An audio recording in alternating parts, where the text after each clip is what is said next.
Good day, everyone, and may the peace of God be with you all. My name is George Joey Vargas, and today I will be sharing with you the saving power of the Lord Jesus Christ. And I know everyone wants to experience the power of God, whether you are a believer or not, but that power comes only in the name of the Lord Jesus Christ. For all authority in heaven and on earth has been given to Him. And as we experience that power, we are commanded to share and teach that saving power to those who haven't experienced it, so that the grace of God will abound in them, and they will become the conduit of God's saving power as well. We are the light of God in this world. We need to become the conduit of His power. For it says in 2 Timothy 1:7, "For God has not given us the spirit of fear, but of power and of love and of a sound mind." And our text today can be found in Matthew 9 verses 18 to 22. Matthew 9, 18, 22. While he spoke these things to them, behold, a ruler came and worshipped him, saying, "My daughter has just died, but come and lay your hands on her, and she will live." So Jesus arose and followed him, and did the disciple as well. And suddenly a woman who had a flow of blood for 12 years came from behind and touched the hem of his garment. For she said to herself, "If only I may touch his garment, I shall be made well." But Jesus turned around, and when he saw her, he said, "Be of good cheer, daughter. Your faith has made you well." And the woman was made well from that hour. From this text, we can see the central idea of the text, that Jesus demonstrated his saving power to those who trust and believe in him. And the purpose of our sermon is to be able for us to declare the power of God as we come to him in faith. The central idea of our sermon this morning, there are three essential truths to experience God's power. We can see from this text that there are three essential truths for how we can experience God's power. So the title of our sermon this morning is Cry Out to Jesus. We need to cry out to Jesus if we want to experience his power. The first point is, the first essential truth to experience God's power is to come to Jesus. When we cry to Jesus, we need to come. We need to call upon his name, and he will answer us. We can see this in verse 18a and 20b. While he spoke these things to them, behold, a ruler came. My daughter had just died. This man is Jairus. We can see this in Mark 5:22. And in verse 20a, as suddenly a woman who had a flow of blood for 12 years came from behind. We can see from this text that anybody can come to Jesus, no matter what your life condition is. Whether you are healthy or sick, in a high or low position in life, a man or a woman, a young or old, anyone who is willing to trust Jesus can come to him with their burdens. Just like these two characters we are discussing in our text. One is a strong man, a ruler of synagogue named Jairus, and the other is a sick woman and without a name. But both of them are in desperate need, for they are experiencing great trials in their lives. They don't know where to turn to. Maybe they tried everything, yet instead of getting better, it turns even worse.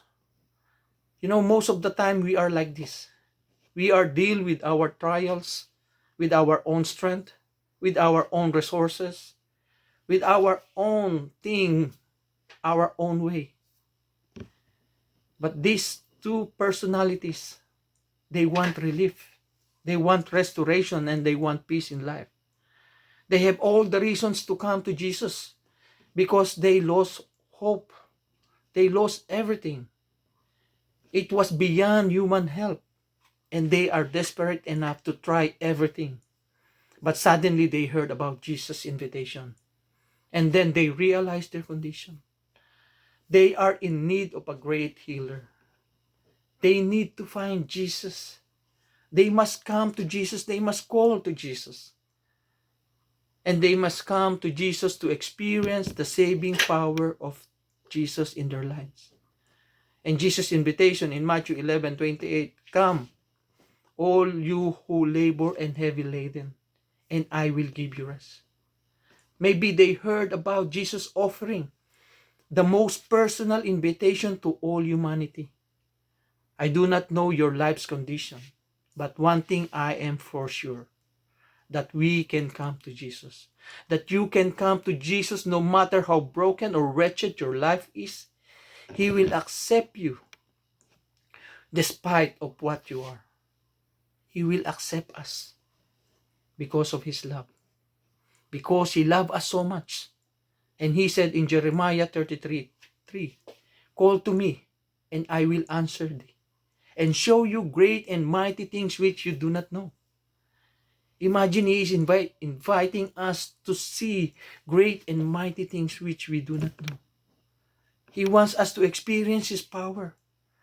Coming to Jesus will not only pacify our pain or difficulties in life, but it will invade our lives, that will satisfy our souls and changes our ability to walk through those trials or ordeals in life. We no longer just to get over it, but we are made more than conquerors.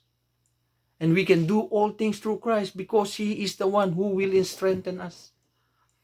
Jesus loves you and inviting you to come to Him, whatever condition or situation you have in life. Just come as you are, and He will receive you despite the way you are. And as we come to Him with an open heart, we will have a high view of Jesus, and that will come to our second point. The second essential truth to experience God's power is to revere Jesus. We need to honor Him. We need to worship Him. And this is what the two characters have done. In verse 18b, he came and worshiped Him. And in Mark 5:22, the same guy, Jairus, when he saw Jesus, he fell at His feet. He worshiped Jesus. And the woman in verse 20b, she came and touched the hem of His garment. These two characters kneeled down before the Lord. You cannot touch the hem of a garment if you will not kneel down. Both of them came to Jesus and worshiped the Lord with a reverential attitude toward Jesus. That is the thing that we should do. We should come with honor and worship Him, expressing our sincere gratitude for who He is in our life. Not just to come the way we want to come, but come to Him with reverence, with a contrite spirit and a broken heart. Jesus alone deserves the highest level of our praise and worship. It should be the right response for those who believe and trust the Lord Jesus Christ. This should be our attitude. So we should not come to Jesus the way we want, as we are reminded in Matthew 15, verses 8 to 9. "These people draw near to me with their mouth and honor me with their lips, but their heart is far from me. And in vain they worship me, teaching as doctrines the commandments of men." They come to Jesus with their mouth, but their heart is far from the Lord. So we should come or call unto Him with fear and trembling, and acknowledge that we are hopeless and there's nothing we can do to heal our hearts and to save our soul. Just like these two characters that we are discussing, they acknowledge that they are hopeless and no one else to turn to, but the only answer they can find is the Lord Jesus. They come to Jesus with the reverence to come with a repentant heart, acknowledging that we rebel and sin against God. As Romans 3:23 said, "For all have sinned and fall short of the glory of God." This is our condition. This is our condition in the presence of a holy God. No one is exempted here, as it says, "For all have sinned," and I am one of them. So how can we meet God's standard? Let's read Romans 6:23.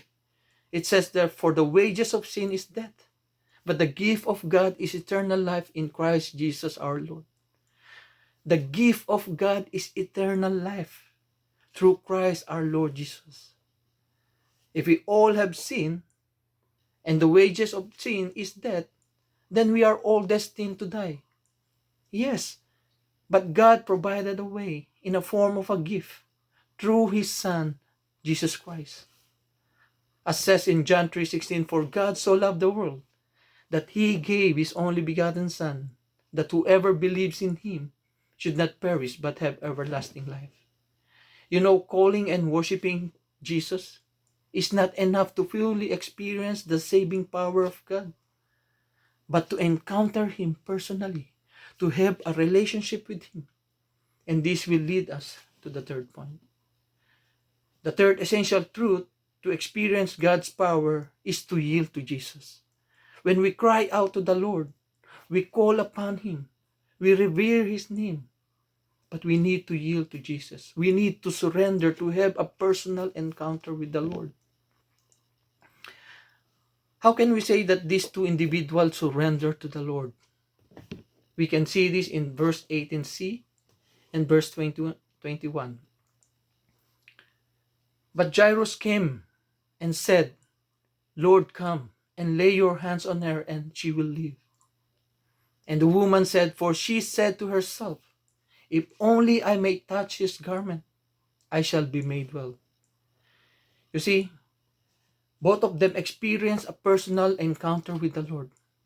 Not only did they just come and worship the Lord, but they receive Him. They receive the Lord Jesus Christ in their hearts. They need that gentle touch. They need the loving Savior to change their lives. We all know that surrendering to God's plan is not easy. It requires our hearts to focus on the high view of God, because that will give us an assurance that He will bring it to pass, His purpose in our lives. He wants us to have a personal encounter or personal relationship with Him. Not just to come and touch Him, but to have a personal relationship with Him. And this is what it says in John 1:12. But as many as receive Him, to them He gave the right to become children of God, to those who believe in His name. You see, yielding to Jesus requires a change of heart. We must deny our old self, that we cannot do anything to save ourselves from the wrath of God. But if you will believe and surrender your life to Jesus, you will no longer a child of this world, but a children of God.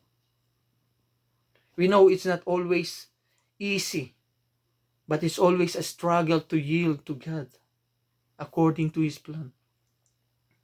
Look at these two individuals in our text.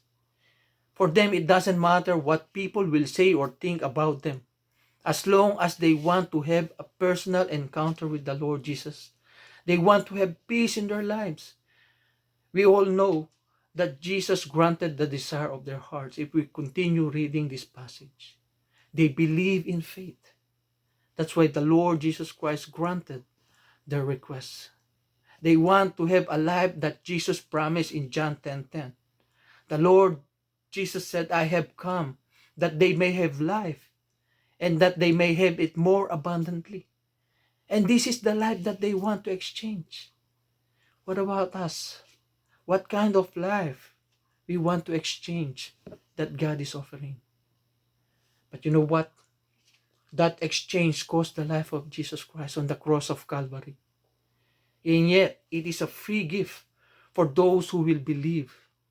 Because without shedding of blood, there will be no remission of sin. That's why Paul says in Galatians 2:20, I have been crucified with Christ. It is no longer I who live, but Christ lives in me.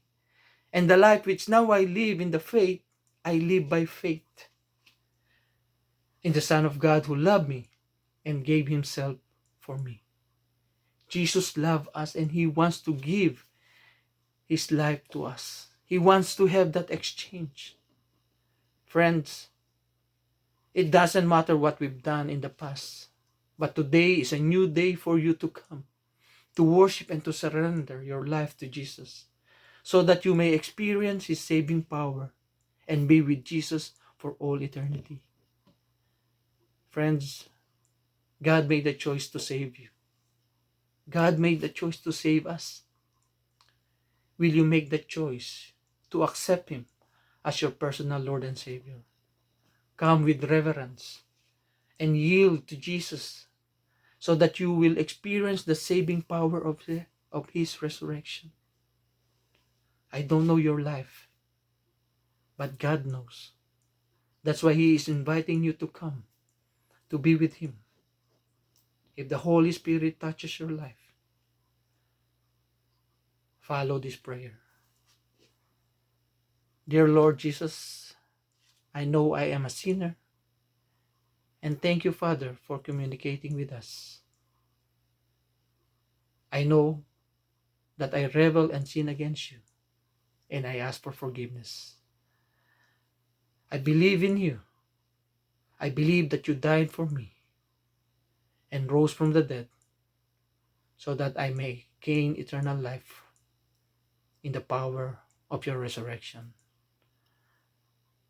I turn from my sin and invite you to come into my life and make me the person you want me to be. Thank you, Father, for the new life that you will give. And I ask this in the mighty name of Jesus Christ, our Lord and Savior. Amen and amen. If you follow this prayer, you will have an assurance that God will be with you, and you will be with Him from all eternity. To God be the glory. Amen.